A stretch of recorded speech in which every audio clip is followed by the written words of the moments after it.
नमस्कार दोस्तों, मैं सुभाष शर्मा आपका नीलांचल क्लासेस पर बहुत बहुत स्वागत करता हूं।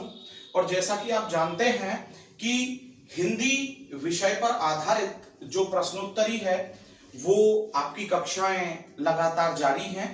तो आज उसी में ही हम प्रश्नोत्तरी का भाग 8 लेकर के चलते हैं। तो देखते हैं कि इसका जो पहला प्रश्न है वो क्या कह रहा है। देखिए, तो यहां पर जो पहला प्रश्न आप स्क्रीन पर देख रहे हैं वो कह रहा है कि निम्नलिखित में से अंतस्थ व्यंजन कौन सा है। तो जरा हम देखें कि पहला प्रश्न कहा कि ये बताना है हमें कि निम्नलिखित ऑप्शंस में से जो अंतस्थ व्यंजन है वो कौन सा है। ठीक है, तो देखिए मैं पहले आपको बता दूं कि अंतस्थ व्यंजन यानी कि जो जिह्वा के पिछले भाग से बोले जा रहे हैं उन्हें हम अंतस्थ व्यंजन कहते हैं। और अंतस्थ व्यंजन में आपका आता है य, र, ल और व। ठीक है, अब उसने जो ऑप्शन आपको दिए हैं वो दिए हैं क, च, ट और य। पहला ऑप्शन है क, दूसरा है च, तीसरा है ट और जो लास्ट है वो है ये। तो ये तो कंफर्म हो गया है कि जो इसमें हमारा अंतस्थ व्यंजन है वो अंतस्थ व्यंजन है हमारा ये, यानी कि जो विकल्प है वो नंबर 4 हमारा है यहां पर। लेकिन बात आती है कि फिर कै, तो मैंने पिछली कक्षाओं में आपको पढ़ाया है कि कै यानी कि कंठे वर्ग है, चे यानी कि तालव्य है और जो टे वर्ग बोला जाता है वो मूर्धा या मूर्धन्य होता है। ठीक है, तो आप समझ गए होंगे कि इसमें जो आपका आंसर है वो क्या है, ये और के और चे और टे किस वर्ग में जा रहे हैं। ठीक है, चलिए तो यहां हम नंबर 4 विकल्प को टिक करके आगे बढ़ते हैं और नंबर 2 प्रश्न को देखते हैं। उसने कहा कि कौन सा एक युग्म विपरीतार्थक नहीं है। देखिए युग्म को हम समझें, युग्म मीन्स होता है जोड़ा या हम कह दें कि वो पेयर। ठीक है ना, तो उसने कहा कि कौन सा विपरीतार्थक नहीं है। देखिए पहले प्रश्न को समझिएगा। उसने कहा कि कौन सा युग्म यानी कि पेयर विपरीतार्थक नहीं है। जरा ध्यान दीजिएगा, विपरीतार्थक नहीं है। ठीक है ना, तो देखिए इसमें हम चर्चा करें तो पहला जो इसमें दिया है वो यहां पर ऑप्शन में दिया है कंजूस और फिर उसका जो विपरीतार्थक है वो दिया है दानी। तो श्योर है कि ये तो विपरीतार्थक है, और जब ये विपरीतार्थक है और उसने कहा कि विपरीतार्थक नहीं है तो हमारा ये ऑप्शन तो गलत होगा क्योंकि ये विपरीतार्थक है।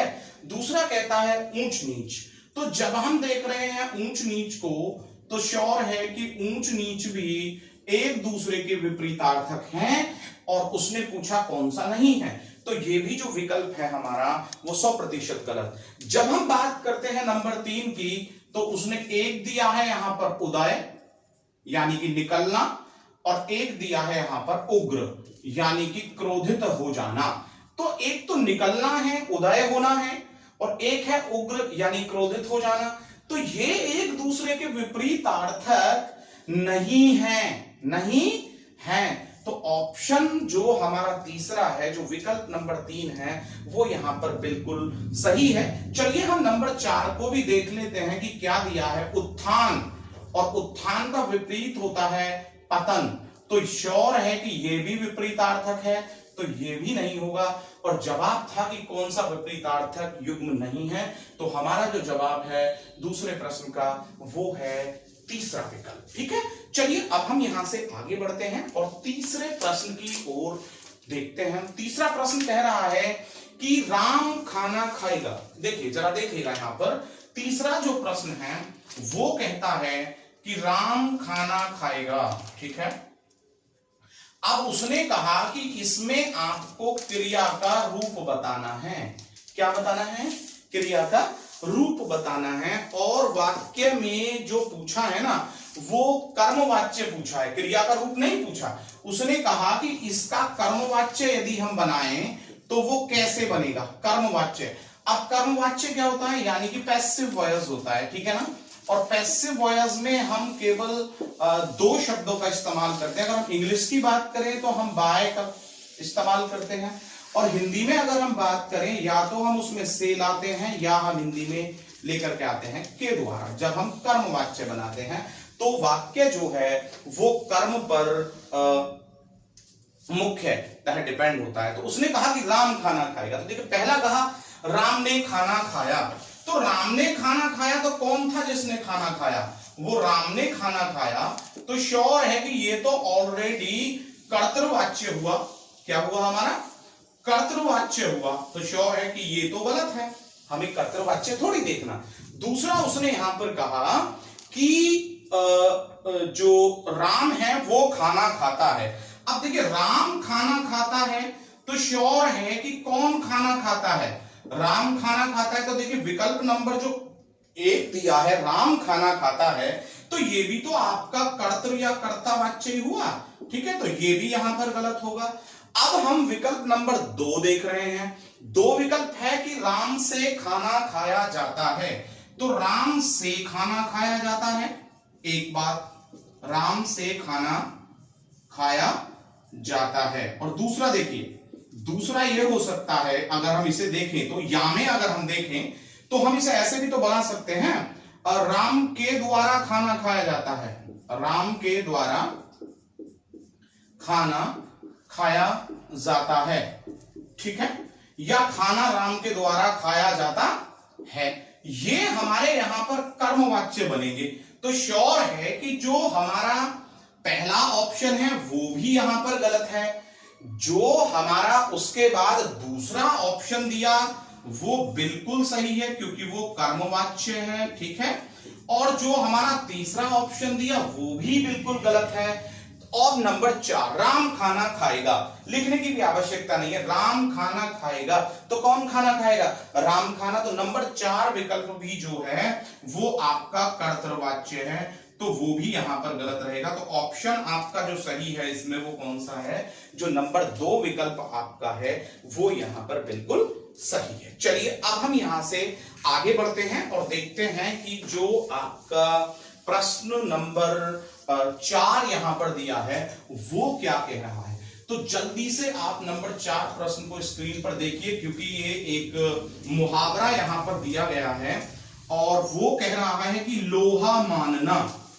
अब लोहा मानना जो यहां पर दिया है उससे कह रहा है कि वो इसका आप अर्थ बताइए कि निम्नलिखित में से कौन सा सही हो सकता है। तो जल्दी से आप विकल्प पढ़िए और इसका जो उत्तर है वो तुरंत यहां पर कमेंट बॉक्स में भेजिए ताकि मैं देख सकूं कि कौन कौन इस कक्षा को बड़े ध्यानपूर्वक देख रहे हैं, ठीक है। तो चलिए अब हम यहां से आगे बढ़ते हैं, ठीक है। तो उसने यहां से जो आगे बात कही है वो कही कि भाई लोहा मानना, तो उसने कहा कि लोहा मानना जो मुहावरा है उसका अर्थ बताइए। तो अब उसका हम अर्थ देखें, नंबर 4 को हम यहां पर देखें तो उसने क्या कहा? लोहा मानना, ठीक है, लोहा मानना, ओके। अब उसने कहा कि लोहा मानना का जो अर्थ है वो आपको यहां पर बताना है, ठीक है। तो इसमें से लोहा मानना होता है कि किसी की भी क्वालिटी को मतलब अपने से ज्यादा बढ़ चढ़कर मानना, यानी कि उसके प्रभाव को स्वीकार कर लेना। तो पहला यहां पर ऑप्शन है प्रभाव स्वीकार करवाना। देखिए जरा पहले ऑप्शन पर गौर दीजिएगा, पहला ऑप्शन कह रहा है प्रभाव स्वीकार करवाना। तो देखिए करवाना तो नहीं होना चाहिए, प्रभाव स्वीकार करवाना। तो जरा इस पे गौर देना, जब हम प्रभाव स्वीकार करवाना बोल रहे हैं तो इसका मतलब तो ये हो गया कि लोहा मनवाना। हमें लोहा मनवाना नहीं है, हमें लोहा मानना मुहावरे का अर्थ देखना है। जबकि इसका अगर हम मुहावरा देखें तो इसका बनेगा लोहा मनवाना, ठीक है ना। अब हम दूसरे की ओर चलते हैं। दूसरा कह रहा है कि प्रभाव स्वीकार करना। देखिए प्रभाव स्वीकार करना, तो देखिए किसी की भी जो बढ़ती हुई ताकत है, चाहे वो बुद्धि के रूप में हो चाहे वो बल के रूप में हो, तो उसको स्वीकार करना यानी कि उसका लोहा मानना, ठीक है ना। तो यहां पर ये ऑप्शन सही होगा। अब कैसे होगा? देखिए मैं यहां पर कहता हूं कि रमेश अपनी कक्षा में सबसे ज्यादा होशियार लड़का है, इसीलिए सभी अन्य छात्र उसकी बुद्धि का लोहा मानते हैं। अगर हम इसे प्रयोग में लाते वाक्य तो सभी उसकी बुद्धि का क्या मानते हैं, लोहा मानते हैं, अर्थात उसकी बुद्धि के जो प्रभाव है उसे वो स्वीकार करते हैं। दूसरा दिया प्रभाव अस्वीकार करना, ये जरा तीसरा देखिए, प्रभाव क्या करना, अस्वीकार करना। जब प्रभाव आप अस्वीकार कर रहे हैं तो बुद्धि का लोहा का माना, आपने तो सीधा कहा कि हमने किसी का लोहा नहीं मानना, फिर यहां बनेगा लोहा अस्वीकार करना, लोहा मानना नहीं है, तो श्योर है कि नंबर 3 इसलिए गलत है। नंबर 4 यहां पर कह रहा है प्रभाव स्वीकार न करना, तो बात तो एक ही रही ना, प्रभाव अस्वीकार करना उसको बदल दिया प्रभाव स्वीकार न करना। जरा ध्यान दें, स्वीकार न करना, तो श्योर है ये दोनों तो बिल्कुल एक जैसे हो गए, तो इसलिए यहां पर जो विकल्प है वो विकल्प नंबर 2 आपका बिल्कुल सही है। चलिए हम नंबर 5 की ओर चलते हैं और देखते हैं कि नंबर 5 जो है वो आपका यहां पर क्या कह रहा है।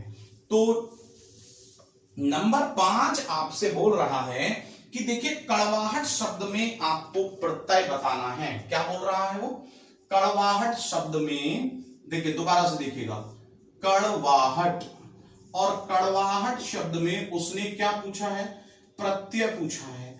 देखिए अब प्रत्यय की हम बात करें तो प्रत्यय आपको कैसे मिलेगा, प्रत्यय मिलेगा कि किसी भी शब्द के बाद जब कोई शब्दांश आ जाता है और उस शब्द के अर्थ को परिवर्तित करता है, तो जो ये शब्दांश है वो क्या कहलाता है, वही तो प्रत्यय कहलाता है।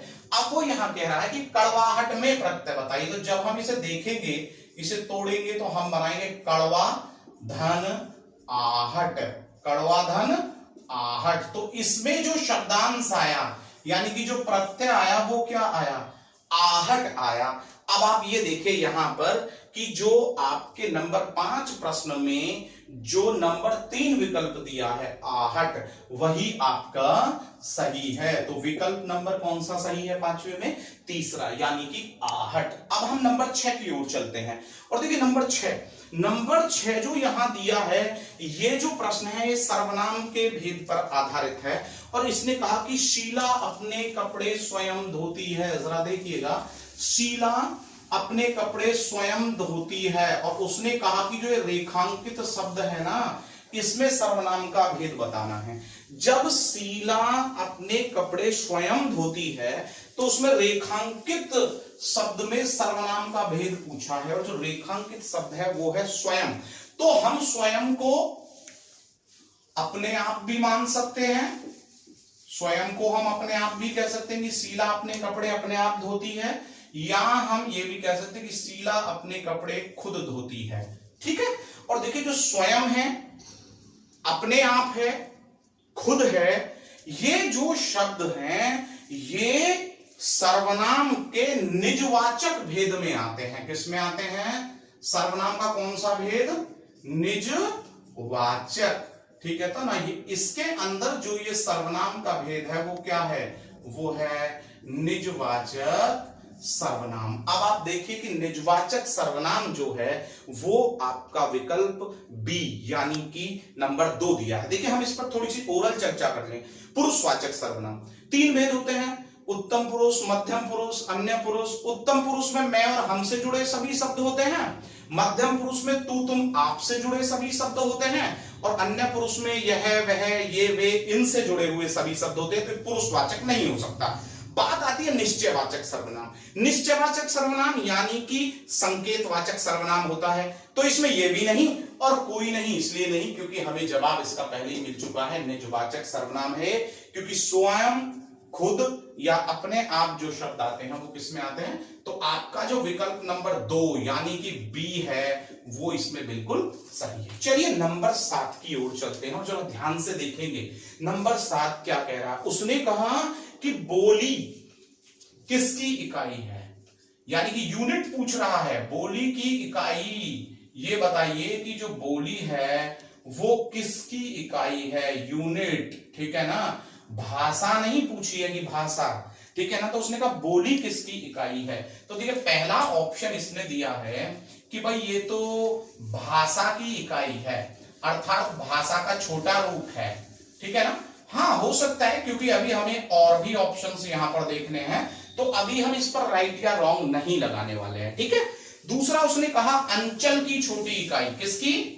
अंचल की इकाई, जरा देखिएगा, अंचल की इकाई, ये दूसरा ऑप्शन है। तीसरा ऑप्शन जो उसने यहां पर दिया है वो दिया है राज्य की, और नंबर 4 जो दिया है वो दिया है देश। तो राज्य की इकाई है, और नंबर 4 बोला कि वो देश की इकाई है, ठीक है ना। अब जरा यहां पर गौर दीजिए, देखिए भाषा, ये तीनों तो स्थान है, देश हुआ, राज्य हुआ, अंचल हुआ। अब उसने कहा है कि भाषा किसकी इकाई है, तो श्योर है कि जो भाषा है, बोली है, वो किसकी इकाई होगी यहां पर? यार वो तो भाषा की होगी, क्योंकि भाषा का एक छोटा रूप है हमारा बोली, ठीक है ना। तो यहां पर जो इसका ऑप्शन होगा, जो विकल्प होगा 7वें का, वो कौन सा बनेगा? वो पहला बनेगा। चलिए अब हम नंबर 8 को देखते हैं, और उसने कहा कि पूर्वकालिक क्रिया का उदाहरण बताइएगा। किसका पूछ रहा है वो? पूर्वकालिक क्रिया का उदाहरण। पहले तो हमें यह समझना है कि ये पूर्वकालिक क्रिया क्या होती है। जरा देखिए, उसने कहा कि पूर्वकालिक क्रिया का उदाहरण बताइए, ठीक है। तो देखिए मैंने आपको बताया था, और मैं फिर से आज बता देता हूं कि देखिए कि जो पूर्वकालिक क्रिया होती है ना, वो जो संयुक्त क्रिया होती है, क्या होती है?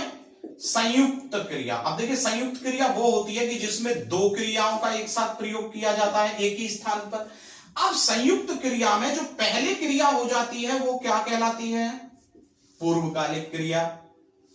और जो क्रिया बाद में होती है वो क्या कहलाती है? वो समापिका क्रिया, राइट है। अब यहां हम इस प्रश्न पर आते हैं, ठीक है ना। संयुक्त क्रिया में पहले होने वाली क्रिया पूर्वकालिक, और जो बाद में होती है वो क्या कहलाती है? समापिका। अब यहां पर हम प्रश्न पर आते हैं नंबर 8 के पर। उसने कहा कि निशीथ पानी पीकर दौड़ने चला गया। देखिए जरा देखिएगा, मैं लिखता हूं पहला ऑप्शन, निशीथ पानी पीकर दौड़ने चला गया। जरा ध्यान दीजिएगा मेरी बात पर, ठीक है। अब देखिए यहां पर निशीथ पानी पीकर दौड़ने चला गया। देखिए काम यहां पर दो हुए, एक तो दौड़ने चला गया, एक पानी पीकर। तो यहां पर ये संयुक्त क्रिया है। पहली बात, क्यों है संयुक्त? क्योंकि एक तो पीकर आ रहा है इसमें क्रिया, और एक दौड़ने चला गया, तो ये दो क्रिया आई। तो इसमें से जो पहले हुई वो तो कहलाई पूर्वकालिक, और जो बाद में हुई वो क्या कहलाई? समापिका। तो आपका जो यहां पर ये पहला ही ऑप्शन है वो बिल्कुल इसमें सही है। चलिए हम दूसरे, तीसरे और चौथे ऑप्शंस की बात करें। दिनेश लड़कियों को पढ़ाता है, तो दिनेश लड़कियों को पढ़ाता है क्रिया केवल एक है, तो ये तो क्रिया का प्रयुक्त रूप है। दूसरा है चोर भाग गया, ये भी यहां पर क्रिया का प्रयुक्त रूप है, क्योंकि एक ही केवल इसमें क्रिया है। तीसरा है राम बैठा है। अब जब राम बैठा है तो यहां पर भी केवल क्रिया एक ही है, और क्रिया का ये प्रयुक्त रूप है यहां पर, क्योंकि आप जानते हैं मैं बार बार प्रयुक्त रूप की बात कर रहा हूं। एक तो क्रिया होती है हमारी नाम धातु क्रिया। अब नाम धातु क्रिया कैसी होती है मैं थोड़ा बताऊं। माना कि मैंने बता दिया चल, जरा देखिएगा यहां पर क्रिया का धातु रूप, नाम धातु नहीं बताएंगे यहां पर अभी कि वो विशेषण या संज्ञा या इन शब्दों से मिलकर बनेगी। लेकिन अब जो चल है वो क्रिया का कैसा रूप है? धातु रूप। अब इसी में अगर हमने ना जोड़ दिया, नानी ने जोड़ने पर बन जाता है क्रिया का सामान्य रूप, ठीक है। क्रिया के धातु रूप में जब हम नानी ने जोड़ दें तो वह सामान्य रूप। और जैसे भी क्रिया प्रयोग में ले आई जाए, चला, चलेगा, चलूंगी, इस प्रकार से अगर ये वाक्य में प्रयोग में लाई जाएगी तो ये क्रिया का कैसा रूप कहलाएगा? प्रयुक्त रूप, राइट है। तो अब हम जो बात कर रहे थे कि पूर्वकालिक क्रिया कौन सी है, तो दो क्रियाएं, पीकर दौड़ने चला गया, तो इसमें से पूर्वकालिक जो बैठेगी वो क्या बैठेगी? पीकर चला गया। चलिए अब हम यहां से आगे प्रश्नों पर चर्चा करेंगे, और अब जो नंबर 9 प्रश्न यहां पर आपका आ रहा है, जल्दी से आप इसे पढ़िए, और जल्दी से जल्दी आप इसके ऑप्शंस भी देखिए, विकल्प भी देखिए, और उसका जो जवाब है वो तुरंत आप मेरे पास भेजिए, ठीक है। फिर मैं इस पर चर्चा करता हूं और देखता हूं कि कौन कौन सही इसका जवाब दे रहे हैं। ठीक, अब हम आगे बढ़ेंगे।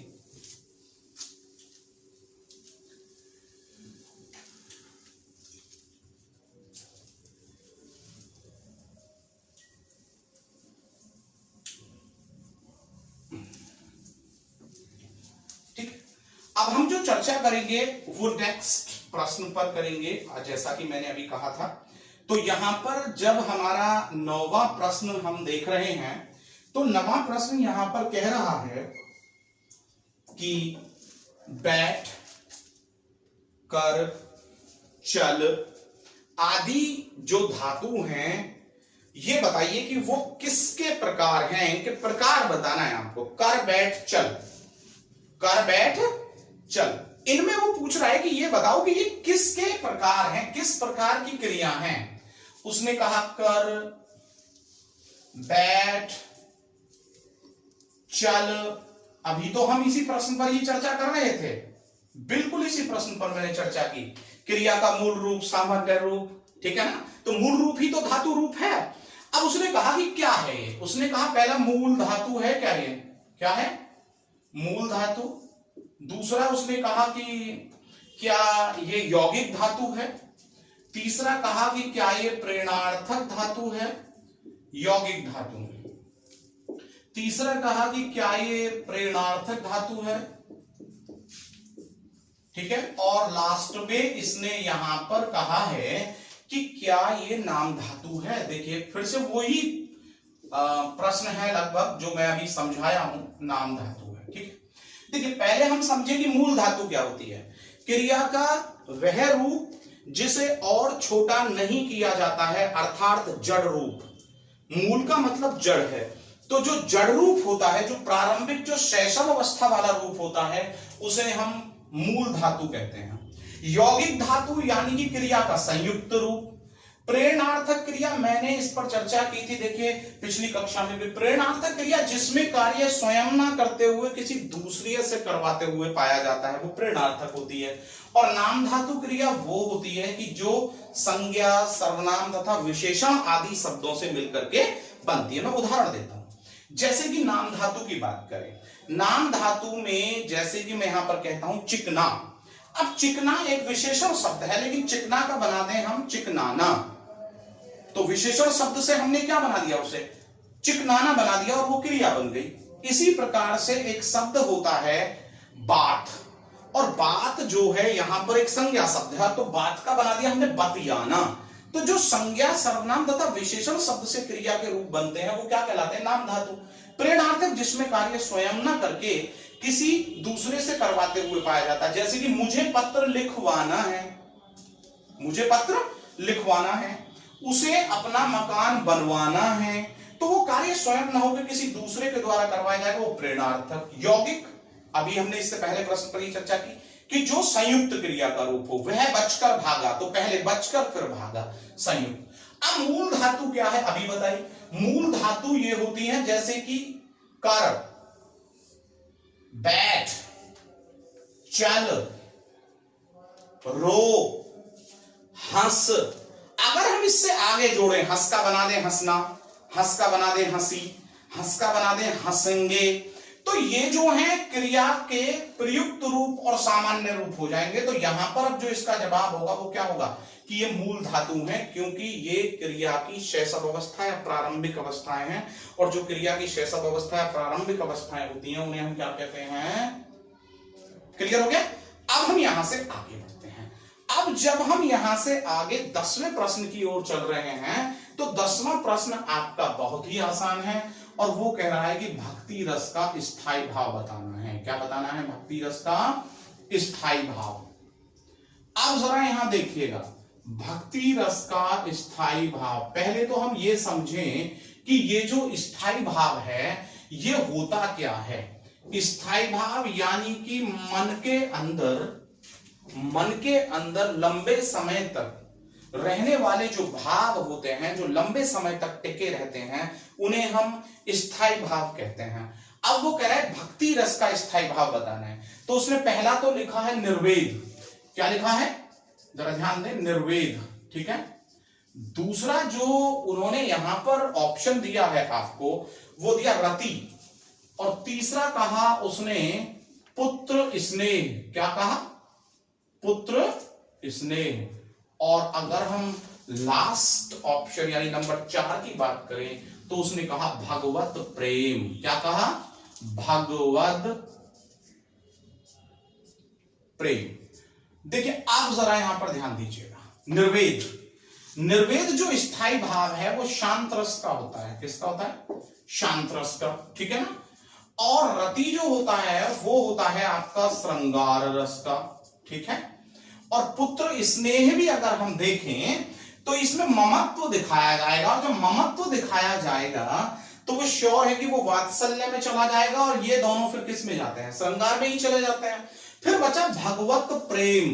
तो भगवत विषयक जो रति होती है, भगवत विषयक जो प्रेम होता है, जो प्रभु से रिलेटेड जो प्रेम होता है, वो किस में आता है? आपका भक्ति रस में। तो जो आपका ऑप्शन विकल्प नंबर 4 है वो यहां पर बिल्कुल सही है।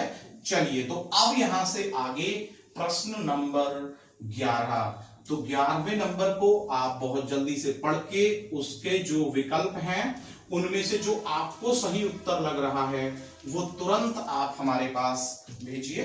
और अब देखते हैं आपका प्रश्न नंबर 11। तो देखते हैं कि नंबर जो 11वां प्रश्न है वो हमसे यहां पर क्या कह रहा है, ठीक है, और कैसे हम उसको सही से। अब देखिए यहां पर 11वें प्रश्न की बात करें। 11वां प्रश्न कहता है कि छंद के चतुर्थांश को क्या कहते हैं? जरा प्रश्न समझिएगा। 11वें प्रश्न में उसने कहा कि छंद का चतुर्थांश क्या कहलाता है? छंद का चतुर्थांश क्या कहलाता है? यही तो प्रश्न है। अब देखिए जब हम छंद के चतुर्थांश की बात कर रहे हैं तो जो छंद का चतुर्थांश होता है वो क्या कहलाता है? देखिए छंद में जो चतुर्थांश, चौथा जो अंश होता है वो क्या कहलाता है? देखिए छंद में ऐसे माने जाएं कि ये 4 अंश होते हैं, ठीक है।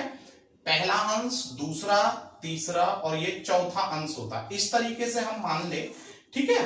अब ये देखिए छंद का जो चतुर्थांश यानी कि चौथा जो भाग है, कोई भी 1 2 3 4 कोई सा भी हम चौथा भाग मान ले तो उसे हम कहते हैं चरण। क्या कहते हैं? चरण। पहले मेरी बात को समझ लीजिएगा, क्या कहते हैं उसे? चरण, ठीक है ना। अब चरण तो है, ठीक है, चरण है, यानी कि जो इसका ऑप्शन नंबर 1 है वही बिल्कुल यहां पर सही है। लेकिन ये चरण क्या है? तो देखिए चरण में जो पहला तीसरा होता है उसे तो हम बोलते हैं विषम चरण। क्या बोलते हैं? विषम चरण। और जो दूसरा और चौथा होता है उसे हम क्या बोलते हैं? सम चरण। तो आप समझ गए होंगे कि जो छंद का चतुर्थांश होता है उसे क्या कहते हैं? हम चरण कहते हैं। और चरण में भी जो पहला और तीसरा होता है उसे बोलते हैं विषम चरण, और जो दूसरा और चौथा होता है उसे कहते हैं सम चरण। तो अब यहां से हम बी ऑप्शन पर बात करें, ये यति क्या होती है, ये गति क्या होती है और ये गण क्या होते हैं? देखिए यति, यति से तात्पर्य होता है कि हम विराम लें, ठीक है ना, वही हमारा यति है। फिर आती है बात गति की। गति का मतलब होता है उतार और चढ़ाव यानी कि लय। इसके बाद आते हैं गण।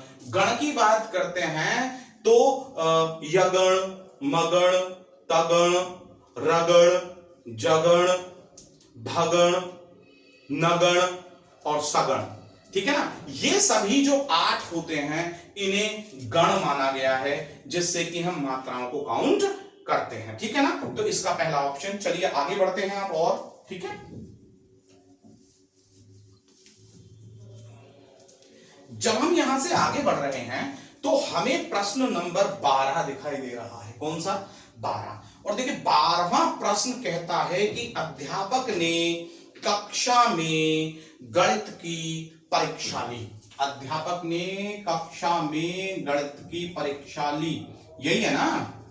अध्यापक ने कक्षा में क्या किया? गणित की परीक्षा ली। और ये बोल रहा है कि ये बताओ कि ये किस प्रकार का वाच्य है।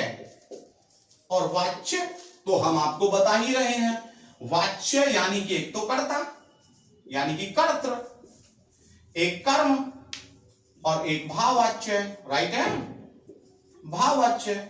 ये तीन ही तो वाच्य हम आपको बता रहे हैं, एक कर्तावाच्य, एक कर्मवाच्य और एक भाववाच्य। तो कौन था जिसने कक्षा में गणित की पक्ष वो ली? और जब ने आ रहा है तो श्योर है कि जो ने हमारा विभक्ति चिन्ह यहां पर आता है वो कर्तावाच्य में आता है, तो श्योर है कि इसका जो ऑप्शन बनेगा वो क्या बनेगा? वो बनेगा कर्तावाच्य, पहला। ठीक है, अब हम यहां पर बात करते हैं, नहीं देखिए यहां पर बनेगा वो दूसरा, क्योंकि जब आप अपनी स्क्रीन में देख रहे हैं तो पहले पर कर्मवाच्य दिया है और दूसरे में क्या दिया है? कर्तृवाच्य, और तीसरे में भाववाच्य और नंबर 4 में। तो अब जो यहां पर आपके उसके अकॉर्डिंग है तो वो कौन सा बना? बी, यानी कि दूसरा बना। ठीक है ना। अब हम बात करते हैं कि कर्मवाच्य कैसे बनता। अगर हम इसे इस प्रकार से कह देते कि गणित की परीक्षा अध्यापक के द्वारा ली गई, गणित की परीक्षा अध्यापक के द्वारा ली गई, ये कर्मवाच्य हो जाता। ठीक है ना, तो आप समझ रहे होंगे। ठीक है, अब हम यहां से आगे बढ़ते हैं, तो इसे समझ गए कि 12वीं का जो बी ऑप्शन है, अध्यापक ने कक्षा में गणित की परीक्षा ली, यही होगा। चलिए हम नंबर 13 की बात करते हैं। तो जो 13वां प्रश्न है वो कह रहा है कि ये बताइए कि निजवाचक सर्वनाम कौन सा है? क्या पूछा उसने? निजवाचक सर्वनाम कौन सा है? देखिए उसने कहा कि निजवाचक सर्वनाम बताइए। पहले तो हमें यह समझना है कि इस पर हम चर्चा कर चुके हैं आज भी इसी कक्षा में, निजवाचक सर्वनाम।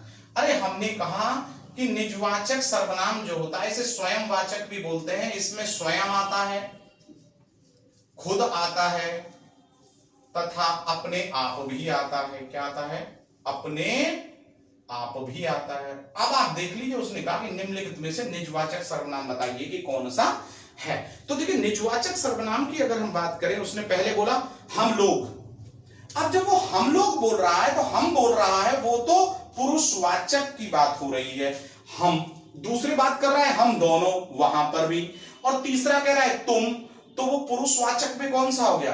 पुरुषवाचक में मध्यम पुरुष हो गया। अब बात कर रहा है वो स्वयं, तो स्वयं आ रहा है आपके नंबर 4 ऑप्शन में। 13वें का जो नंबर 4 यानी कि जो डी दिया है वो बिल्कुल यहां पर सही है, क्योंकि निजवाचक सर्वनाम में हम इन्हीं का ही प्रयोग करते हैं। चलिए हम यहां से आगे बढ़ते हैं और नंबर 14वें प्रश्न पर चर्चा करते हैं और देखते हैं कि जो ये 14वां प्रश्न है ये यहां पर क्या कह रहा है। तो देखिए 14वां, बहुव्रीहि समास का उदाहरण। किसका पूछा उसने? बहुव्रीहि समास का उदाहरण। जरा ध्यान दीजिएगा, बहुव्रीहि समास। देखिए इसके बारे में हम बता दें आपको कि बहुव्रीहि समास में अगर कभी भी आपसे पूछ लिया जाए, मैं पहले इन ऑप्शंस के अलावा चर्चा कर रहा हूं, बहुव्रीहि समास का कोई पद प्रधान नहीं होता। याद रखना, ये अलग से बता रहा हूं मैं, कोई पद प्रधान नहीं, कोई पद प्रधान नहीं होता। ये बात आप याद रखिएगा अगर ये पूछ लिया जाए प्रश्न। ठीक है, दूसरी बात यहां पर आती है कि उदाहरण बताइए कौन सा है। उसने पहला बोला त्रिफला। क्या बोला? त्रिफला। देखिए जब त्रिफला की बात हो रही है तो 3 फलों का समाहार है जो, तो संख्या प्लस संज्ञा आ गई। आपने समास की कक्षा हमारी बिल्कुल ज्वाइन की होगी, नहीं देखी होगी तो वो अभी भी आपको आपके चैनल पर मिल जाएगी। तो देखिए त्रिफला की हम बात करते हैं, तो त्रिफला की बात करें तो यहां पर संख्या प्लस संज्ञा है। ट्रिक देखी होंगी आपने। तो जब संख्या प्लस संज्ञा है तो ये तो हमारा द्विंगु हो जाता है, क्योंकि द्विंगु समास में ही तो ये दिया जाता है संख्या प्लस संज्ञा। तो ये हमारा ऑप्शन यहां पर गलत है, क्योंकि बहुव्रीहि की बात कर रहा है। दूसरा यहां पर वो कह रहा है कि भाई चक्रधर। हाँ देखिए चक्रधर की अगर हम बात करें तो चक्रधर का मतलब होता है कि चक्र को धारण करता है जो। तो जब वो तीसरे पद की प्रधानता लाएगा, चक्र को धारण करता है जो, तो हम यहां पर क्या कह देंगे? चक्र को धारण करता है जो कृष्ण या विष्णु। और जब दोनों पद यहां पर विलुप्त हो गए और एक नया ही पद यहां पर प्रधान हो गया, तो श्योर है कि जब नया पद प्रधान हो जाता है तो वहां क्या होता है? बहुव्रीहि समास होता है। ठीक है ना, बहुव्रीहि समास होता है। जैसे हमने बोला लंबोदर, तो एक तो बना उसका समास विग्रह करने में, लंबा है उदर जिसका, तो लंबा उदर है जिसका यानी कि गणेश, तो लंबा भी समाप्त हुआ उदर भी समाप्त हुआ और एक नया पद प्रधान आ गया गणेश। तो इसमें 90% हमारे पौराणिक नाम होते हैं और देवी देवताओं के नाम होते हैं, ठीक है ना। तो यहां पर जो ऑप्शन सही है वो कौन सा सही है, नंबर 2 विकल्प आपका सही है। चलिए हम इसके तीसरे और चौथे विकल्प की बात करते हैं। एक बोला यथासंभव, तो जब यथासंभव बोला है उसने, तो आपको पता है कि यथा तो है अव्यय और संभव जो है वो यहां पर आ गया, समझ। तो श्योर है कि ये तो अव्ययी भाव हो गया ना, क्योंकि जिसमें अव्यय आ जाता है शुरू में तो अव्ययी भाव समास हो जाता है, अर्थात तीसरा नहीं हो सकता, इसीलिए दूसरा होगा। नंबर नेक्स्ट की बात करें, एक दिया धर्मवीर, तो धर्म में वीर है जो, देखिए जरा ध्यान दीजिएगा, धर्मवीर, अगर हम धर्मवीर का समास विग्रह करें तो धर्म में वीर है जो, और जहां पर में पे पर आ जाता है वो तत्पुरुष समास में जाता है, क्योंकि तत्पुरुष समास में विभक्ति का लोप होता है, और जब में पे पर दे दिया तो में पे पर किसमें आता है, अधिकरण तत्पुरुष में। तो श्योर है कि ये तत्पुरुष होगा यहाँ पर, और तत्पुरुष में भी कौन सा होगा, अधिकरण तत्पुरुष समास यहाँ पर ये होगा। तो आप समझ गए होंगे कि 14वें प्रश्न का ये जो नंबर 2 है वो क्यों बहुव्रीहि समास का उदाहरण है। चलिए अब हम यहां से आगे बढ़ते हैं और फिर से यहां पर हम जो नंबर 15वां आपका प्रश्न है उस पर चर्चा यहां पर करते हैं। तो चलिए नंबर 15वें को झटपट आप जल्दी से पढ़िए, और फिर जैसा कि मैं कहता हूं कि उसके जो ऑप्शंस हैं, जो विकल्प हैं, उनमें से सही विकल्प आप बिल्कुल लगाइए और भेज दीजिए कमेंट बॉक्स में। देखिए 15वां यहां पर कह रहा है दाता शब्द का स्त्रीलिंग शब्द बताना है। किसका बताना है, दाता शब्द का स्त्रीलिंग शब्द हमें यहां पर बताना है। तो देखिए 15वें प्रश्न को जरा ध्यान पूर्वक देखिएगा। उसने कहा दाता, दाता हमको पता है कि ये पुल्लिंग है, ओके, और जब ये पुल्लिंग है तो श्योर है कि हमें इसका क्या बताना है, स्त्रीलिंग उसने पूछा है। दाता का क्या पूछ रहा है, स्त्रीलिंग। तो दाता के अगर हम स्त्रीलिंग की बात करेंगे तो दाता का बनेगा दात्री। क्या बनेगा, दात्री। तो जब दाता का बनेगा दात्री, तो आपके ऑप्शन के अकॉर्डिंग अगर हम बात करें तो जो आपका सी ऑप्शन है यानी कि विकल्प नंबर 3 है वही आपका सही है। चलिए नंबर 16 को देख लेते हैं कि जो नंबर 16वां प्रश्न है वो आपका यहां पर क्या कह रहा है। देखिए नंबर 16वें प्रश्न की यदि हम बात करें तो उसने कहा है कि होठों की आकृति के आधार से निम्नलिखित में से कौन सा अवृत्तमुखी स्वर है। जरा ध्यान दीजिएगा, बड़ा अच्छा प्रश्न है, अवृत्तमुखी, ठीक है। तो देखिए अगर हम होठों की गोलाई के आधार पर बात करते हैं तो मैं 16वां लिख दूं, होठों की गोलाई के आधार पर एक तो होता है वृत्तमुखी, राइट है, और एक होता है अवृत्तमुखी। तो उसने पूछा है अवृत्तमुखी बताना है कि कौन सा है, अवृत्तमुखी पूछ रहा है। पहले तो हम ये समझें कि वृत्तमुखी क्या होता है। जब किसी स्वर का उच्चारण करते समय होठों की जो आकृति है वो वृत्त के रूप में यानी कि सर्किल के रूप में आ जाए तो उसे हम बोलते हैं वृत्तमुखी। और जब हम उच्चारण करें और वृत्त के रूप में वो ना आए, किसी अन्य रूप में वो दिखाई दे जाए, तो श्योर है कि वहां पर वो क्या बनेगा, अवृत्तमुखी। अब यहां देखते हैं ऑप्शंस। पहला बोला है उसने यहां पर ई। देखिए जब हम बोल रहे हैं ई, तो ई का उच्चारण करते समय हमारे होठ सर्किल रूप में नहीं आते, ई। इसी प्रकार से हम और देखें ऊ, ओ, औ, ये सभी हमारे जो दिए हैं, जैसे दिया ऊ, ओ, औ, ये सब वृत्त बनाते हैं, ठीक है ना। तो जो वृत्त बना रहे हैं इसमें जो हमें 3 ऑप्शन दिए, बड़ा ऊ, बड़ा औ और बड़ा ऊ, बड़ा औ और ओ, तो श्योर है कि ये सब तो है वृत्तमुखी, क्योंकि वृत्त का सर्किल बना रहे हैं उसने जबकि पूछा अव्रतमुखी कौन सा नहीं है, तो आपका जो अव्रतमुखी नहीं है वो ई, यानी कि जो पहला ऑप्शन है यानी कि जो ए ऑप्शन है वो आपका इसमें 16वें में सही है। चलिए हम 17वें की ओर चलते हैं, 17वें पर चर्चा करते हैं। तो देखिए आप स्क्रीन पर 17वां कह रहा है कि अर्थ के अनुसार वाक्य के भेद बताइए।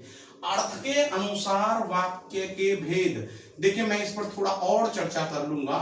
अर्थ के अनुसार वाक्य भेद, देखिए दो प्रकार के वाक्य भेद होते हैं, एक अर्थ के अनुसार और एक रचना के अनुसार। तो देखिए अर्थ के अनुसार तो वाक्य भेद होते हैं 8, ठीक है।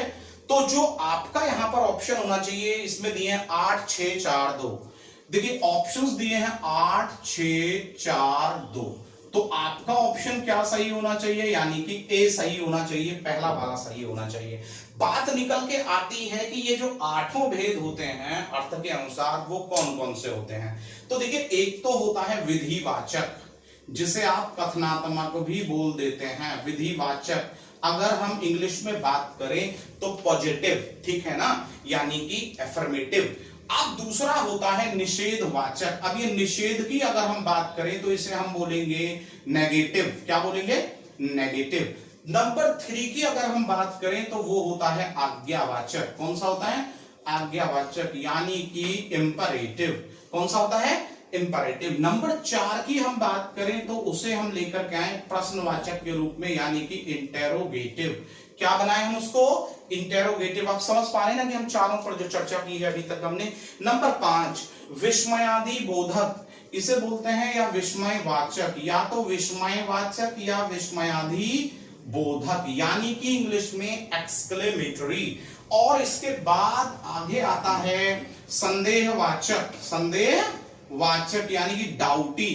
तो संदेहवाचक जो होता है, इस पे मैं उदाहरण बोलूं कि वह इस साल पास होगा भी या नहीं होगा, ये संदेहवाचक है। विस्मयादि बोधक, अरे बहुत तेज वर्षा होने लगी है। प्रश्नवाचक, क्या आज वर्षा हो रही है। आज्ञावाचक, चलो खाना खाओ। निषेधवाचक, वह घर पर नहीं है। विधिवाचक, वह रोजाना खाना खाता है। तो आप समझ रहे होंगे। लास्ट आपका बचता है यहां पर क्या? एक तो बचता है इच्छावाचक, यानी कि जो ऑप्टेटिव होता है, ठीक है, जिसमें अच्छी और बुरी इच्छाएं आती हैं, आप दीर्घायु हो, आपको प्रभु सफलता प्रदान करे। और एक बच जाता है संकेतवाचक, डेमोन्स्ट्रेटिव, ठीक है ना। तो ये किसके आधार पर हमने आपको बताया? सभी अर्थ के आधार पर। लेकिन मैंने कहा कि वाक्य के भेद रचना या उत्पत्ति के आधार पर भी होते हैं। कभी पूछ ले तो रचना के आधार पर पता है आप कितने लिखेंगे? वो 3 लिखेंगे। रचना के आधार पर जो भेद होते हैं वो होते हैं 3। एक तो होता है सरल वाक्य, आपको पढ़ा चुका हूं पहली कक्षाओं में। एक होता है मिश्रित वाक्य, और एक लास्ट जो होता है वो होता है संयुक्त वाक्य। कौन सा वाक्य होता है? संयुक्त वाक्य, ठीक है। तो ये भी मैं इन पर भी चर्चा कर चुका हूं। तो यहां के अकॉर्डिंग अगर हम देखें तो 17वें में यानी कि ए, यानी कि पहला जो उत्तर है वो यहां पर बिल्कुल सही है। चलिए हम अब 18वें प्रश्न पर चर्चा करने के लिए बिल्कुल तैयार हैं और देखते हैं कि 18वां जो प्रश्न है वो आपसे क्या पूछ रहा है। 18वां प्रश्न आपसे कहता है कि रातों रात में समास बताइए। कितना अच्छा प्रश्न।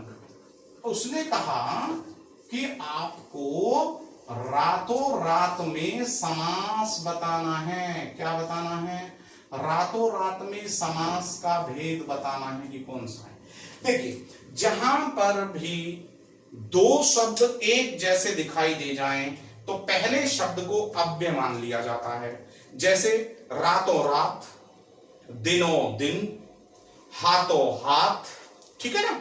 अब जब हम इसे देख रहे हैं तो इनमें दोनों शब्द एक जैसे हैं, रातों रात, हाथों हाथ, दिनों दिन। तो श्योर है कि ये जो यहां पर समास का भेद बनेगा, जब मैंने कहा कि उसमें पहला अव्यय मान लिया जाता है तो वो बनता है अव्ययी भाव समास। अब आप देखिए कि आपका कौन सा ऑप्शन यहां पर अव्ययी भाव समास के रूप में दिया है। वो दिया है आपका पहला ऑप्शन यानी कि ए। तो आपका 18वें का जो उत्तर है वो बनेगा ए। अब बात आती है कि तत्पुरुष क्यों नहीं है। तत्पुरुष में मैंने कहा विभक्ति चिन्ह का लोप होता हुआ दिखाया जाता है, तो इसमें कोई विभक्ति चिन्ह का लोप नहीं है। दूसरा उसने यहां पर कहा कि क्या ये द्वंद्व है, द्वंद्व में कहा मैंने विपरीत शब्दों का युग्म आता है, तो विपरीत शब्दों का युग्म तो ये नहीं है। और एक दिया कर्मधारय, और कर्मधारय समास वो होता है जहां पर संज्ञा की विशेषता बताते हुए शब्द का प्रयोग किया जाता है, तो वो भी नहीं है, इसलिए आपका पहला। चलिए 19वां जल्दी से पढ़िए।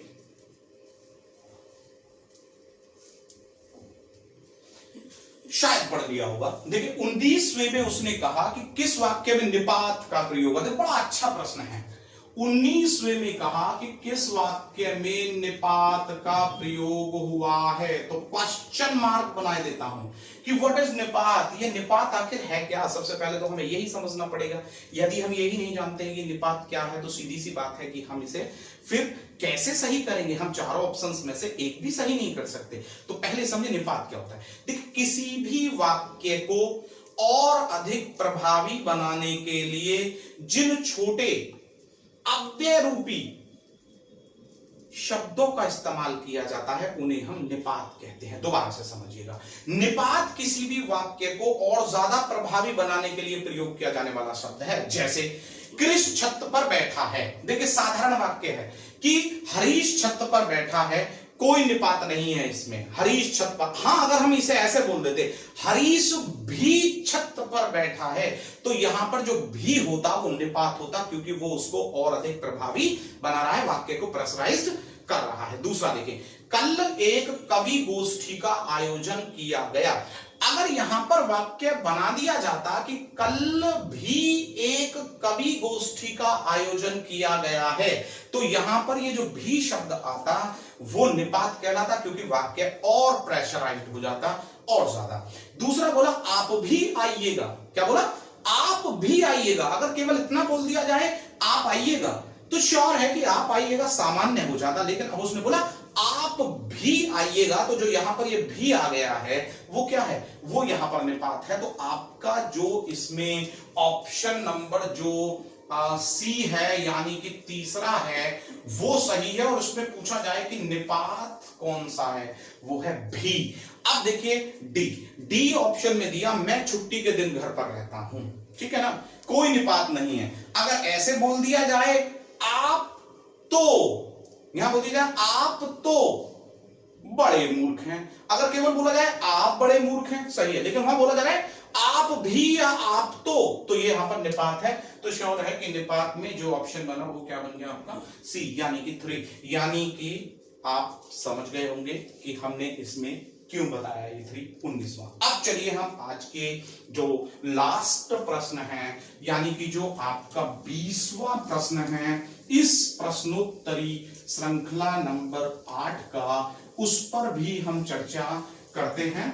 तो जल्दी से आप देखिए कि ये प्रश्न आपका क्या कह रहा है और कितने अच्छे से आप इसको भी कर सकते हैं, क्योंकि पेपर यानी कि जो प्रश्न पत्र होता है उसका अंतिम प्रश्न भी उतनी ही वैल्यू रखता है जितनी की पहली रखता है। तो देखिए इसने कहा कौन सा वाक्य उत्तम अवस्था में है। देखिए इसको समझने के लिए आपको जो हमारी कक्षा हुई ना विशेषण की विभिन्न अवस्थाएं, उसको जरूर देखना है ताकि आप उसे गहराई से समझ सके। कौन सा वाक्य उत्तम अवस्था में है, बस मैं इतना बताऊंगा कि जो अवस्थाएं होती है विशेषण की वो 3 होती हैं। देखिए जरा मैं यहां लिखे देता हूं विशेषण की अवस्थाएं। विशेषण की अगर हम विभिन्न अवस्थाओं की बात करें तो विशेषण की अवस्थाएं होती हैं 3, ठीक है ना। उनमें से एक तो होती है मूलावस्था, ठीक है, दूसरी होती है उत्तरावस्था, और नंबर 3 जो होती है वो होती है उत्तमावस्था। क्या होती है? उत्तमावस्था, ठीक है। तो देखिए पहली मूलावस्था, दूसरी उत्तरावस्था, तीसरी उत्तमावस्था। मैं बड़े धीमे से बता दूं, मूलावस्था यानी कि विशेषण की शैशव अवस्था, विशेषण की प्रारंभिक अवस्था। दूसरी उत्तरावस्था जब 2 के बीच में तुलना हो उसके लिए प्रयोग में लाई जाने वाली। उत्तमावस्था बहुत सौ में से किसी एक को सर्वोच्च या निम्नतम दर्शाने के लिए प्रयोग में लाई जाने वाली अवस्था को कहते हैं हम उत्तम अवस्था। तो देखिए मूलावस्था जैसे कि राम एक अच्छा लड़का है, उत्तरावस्था राम श्याम की अपेक्षा अधिक अच्छा लड़का है, उत्तमावस्था राम सबसे अधिक अच्छा लड़का है। तो आप समझ गए होंगे, मैंने कहा इसकी कक्षा आप देख सकते हैं विशेषण की विभिन्न अवस्थाओं के रूप में। ठीक है, अब ऑप्शन देखें। पहला, राम मोहन की अपेक्षा समझदार है। राम मोहन की अपेक्षा समझदार है, दो के बीच में तुलना है, तो पहला ऑप्शन तो उत्तरावस्था का है। ठीक है, तो वो गलत हो गया क्योंकि उसने पूछा उत्तमावस्था कौन सी है, राइट। दूसरा, उसने कहा रामचरितमानस का श्रेष्ठतम पात्र लक्ष्मण है।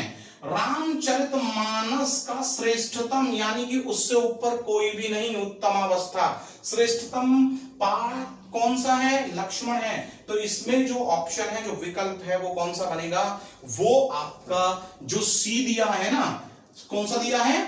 सी जो दिया है, यानी कि जो नंबर 3 दिया है, वही इसका विकल्प बनेगा। अब चलिए हम दूसरा, यानी कि जो हमने देखा यहां पर, देखिए ये हमने दूसरा पढ़ लिया था।